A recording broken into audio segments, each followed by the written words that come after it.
Team Gonzaga! Team Gonzaga yan. Team Gonzaga yan. Mas kinuna ko siya. Hindi kita priority.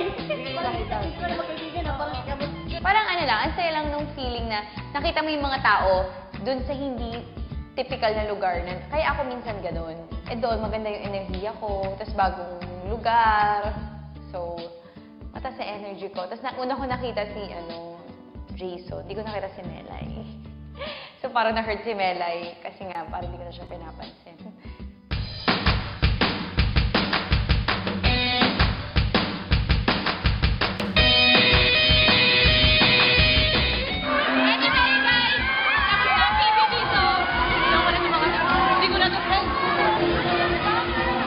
From the bottom of my heart, thankful talaga ako sa PBB kasi sobrang nung winelcome nila ako, open arms talaga. Sa pagpasok ko ng bahay ni Kuya, hanggang sa paglabas ko, ang daming opportunities nagbukas, ang daming kong realizations.